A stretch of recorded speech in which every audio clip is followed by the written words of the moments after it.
Swayam Prabha. Digital India. Educated India.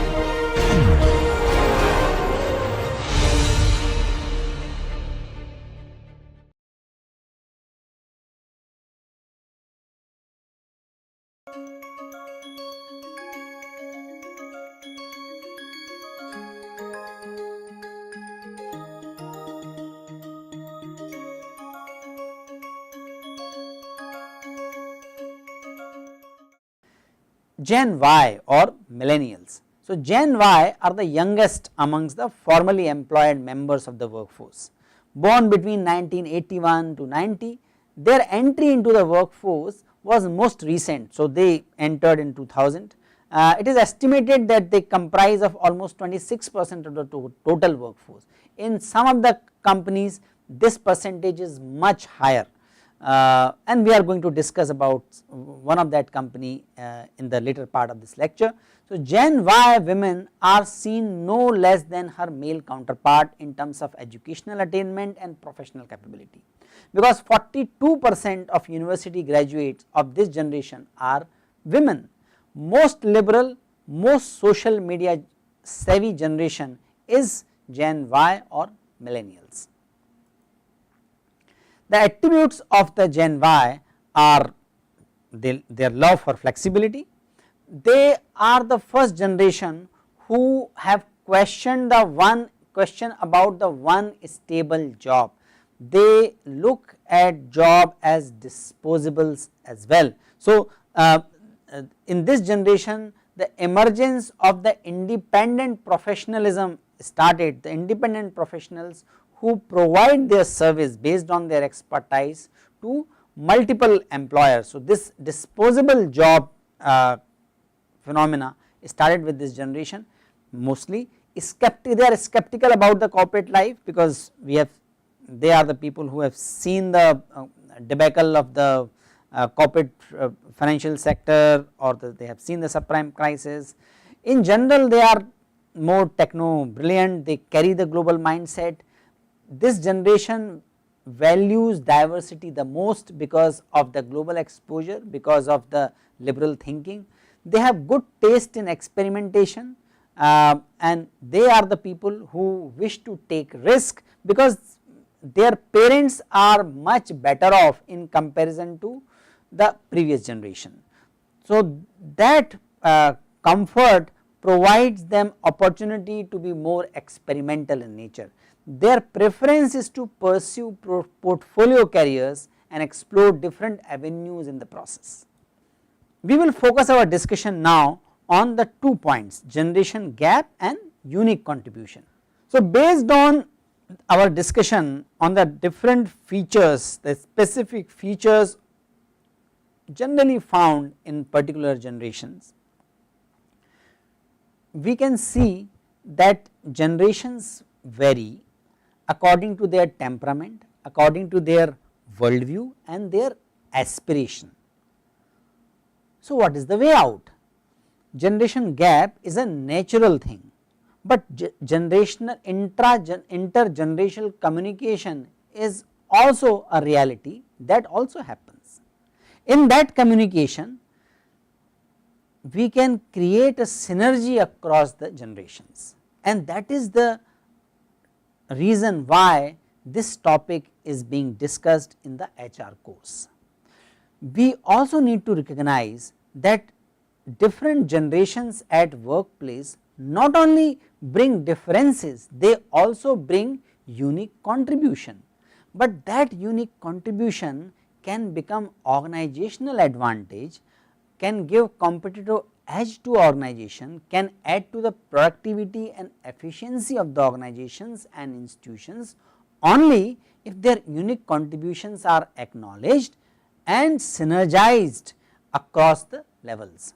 So, now onwards in this session we will look at how to enhance the intergenerational communication and how to synergize the unique contribution and unique capabilities being brought by different generations at workplace. These are some of the ways of synergizing across generation. First is building collaborative relationship. Finest example of this method or this approach are the armed forces.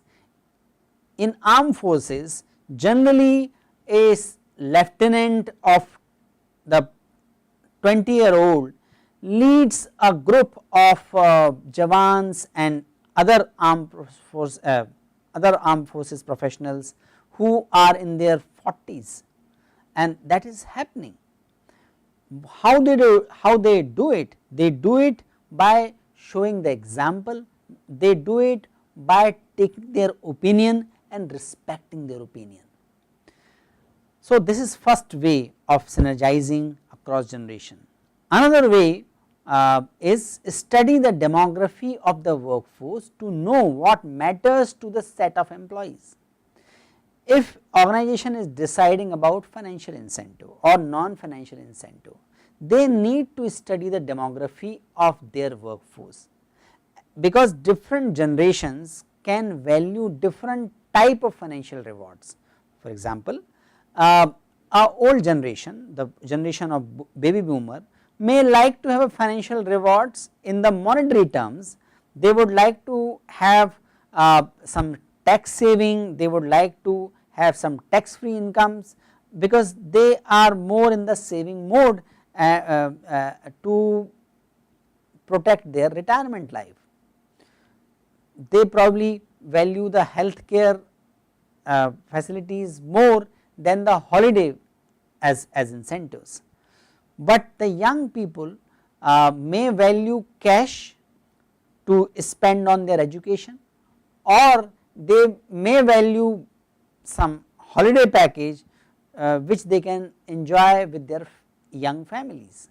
So, different workforce, different part of the workforce may value different things, and they may value different kind of organizational rewards. Third way is to create opportunity to cross generational mentoring using mixed age teams. By making the mixed age team, we also create opportunity for the reverse mentoring. So, mentoring is understood to be a developmental conversation, the developmental relationship where mentor is like 2-3 level above than mentee. But in the cross generational mentoring team, even the young people can be the mentors of the old employees on various aspects, particularly technological aspects.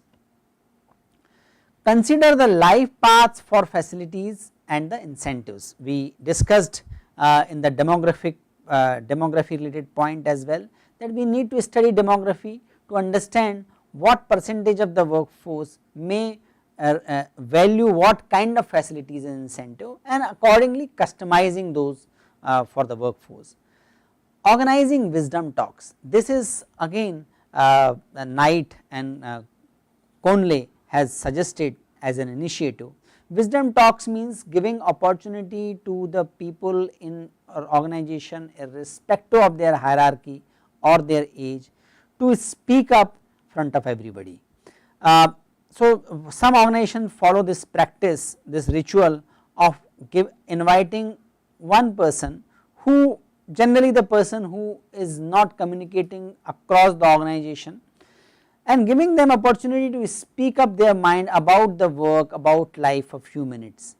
That can be a very useful initiative for people to understand each other, for generations to understand each other. Recognizing the wisdom workers, in every organization we can identify few people who have natural tendency to mentor others, who have natural tendency to articulate the worldview, communicate across generations. These people must be identified, and a systematic mentoring program can be set up in the organization, and that can be very useful in synergizing across generations. Creating employees resource groups, within the organization we can identify resource groups, that means group of people who are masters, who are expert in particular aspect, some aspect of technology, some aspect of legal requirements, some aspect of managing finances, etc. So, every organization can identify what matters to their employees at work and beyond work. Accordingly, they can set up, they can identify the resource groups that can be communicated across the organization, and resource group can help other employees on certain aspects, some certain developmental aspects. These are the ways of synergizing across generation. I would like to quote a study conducted by McKinsey, which is based on 200 in-depth interviews with high potential young professionals and 60 with the talent professionals looking for ways to engage younger employees effectively. This question is important for India as well, because India is the home of large percentage of the very young employees. So, average age of the workers in India, average age of employees in India is 26 years. So, we can understand we need to have a better understanding about what young people value at work. So, that is why this is a useful study. It covers 120 companies, includes 55 of the Fortune 500. Sample primarily draws from the millennials in the United States, but that includes the multiple perspective, and 40% of the people who are sampled are immigrants from 40 different countries, and they are the first generation Americans. Based on this study, authors identify certain initiatives, certain ways of enhancing the intergeneration synergy. First is building bridge with data. Data is a very important source for insight. So, they give example of HubSpot. It is a marketing software company with recent IPO. They conducted a survey, mostly they have the millennials as their employees. They conduct a survey about the feeling of the employees, about the experience of the employees at workplace in every 90 days. And some anonymous micro feedback platforms are also being created, where millennials, which constitute the major portion of their, major means 80% of their workforce, they can take up a specific topic, they can engage in the follow up, they can ask for the feedback, and they can also give feedback anonymously on this platform. So, that is one way they have created the transparency and the communication across generations.